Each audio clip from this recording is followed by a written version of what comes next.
Why were you at the Super Bowl? I mentioned I cover the Cincinnati Bengals for our local paper, and obviously I go where they go. Most of the time, I don't go on every road trip. I've been on some, but something like that, yeah, you want to go there. And we went out through all the playoffs. We were there when they hosted Vegas. We went to Tennessee. We went to Kansas City. And then fortunate enough to get the credentials to go cover the Super Bowl. So it was fun. So what is that like for a media person? Chaos. Okay. That's all. Yeah, I wouldn't have expected anything less. Yeah. No, it's fun. You have a pretty hectic schedule and places to be certain times and rules to follow and do's and don'ts. But it's my list, our list of events was pretty detailed. It was many things. We couldn't get to all of them.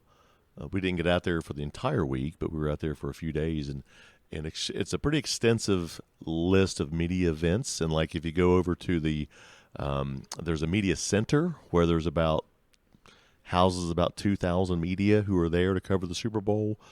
And you would appreciate this. One of the places is just for radio and podcasting. All right, there you go. And you have folks like Aaron Rodgers will come through, and you get some of the bigger names in football will come through and be guests on shows, and you get to talk to those folks a little bit. And we attended a breakfast where Russell Wilson was honored from Athletes in Action, and we bump into guys like Ronnie Lott, former greats in the game. Anthony Munoz are there, and players like that of that caliber. So you get to spend a little bit of time with them as well.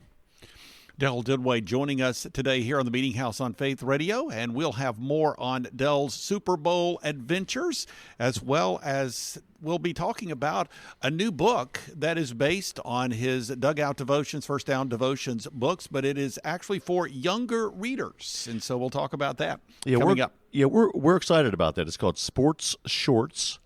And it's 52 stories of faith from all-star believers. So the previous books, the First Downs 1 and 2, the Dugouts 1 and 2, we take those interviews and we make it for a younger audience, ages 8, 9, 10-year-olds, to get the messages, but in a better way, as where they can understand it. Because the other books are meant for more high school, college age, adult readers. This is more for the younger kids to get this message, and it's a little different format.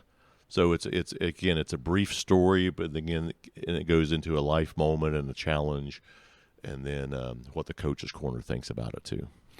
Dell Duduit joining us today. It is the Winter 2022 Christian Product Expo in Charlotte. This is the Meeting House here on Faith Radio. Well, Dell, if people are familiar, and you and I have talked about the First Down Devotions books, the Dugout Devotions books, and you actually spotlight the faith journeys of some of these players that have been in, of course, with Dugout Devotions in baseball, and then, of course, the First Down Devotions football players. You and I were talking earlier about the faith element on the Cincinnati Bengals team. Again, you went to the Super Bowl and as a credentialed media to cover the Bengals. So what do you see as far as Christians that are part of that organization? I would think, you're looking with Super Bowl athletes, Evan McPherson, the field goal kicker, formerly of the Florida Gators, now with the Bengals. On the other side, Cooper Kupp, of course, gets a lot of attention because of his being outspoken about his Christian faith. What are you observing through the Cincinnati Bengals and your coverage of them? That they're getting more vocal about it.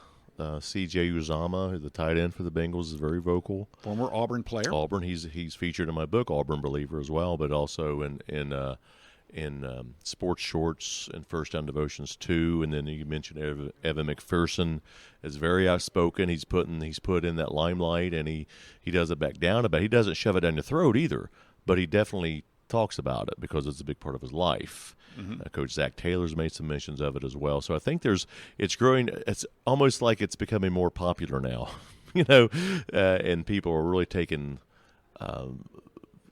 heed of it and listening to it. And we had Russell Wilson stand up in front of, it was 1,400 people at this breakfast and talked about his salvation experience. So, and they're very direct about it.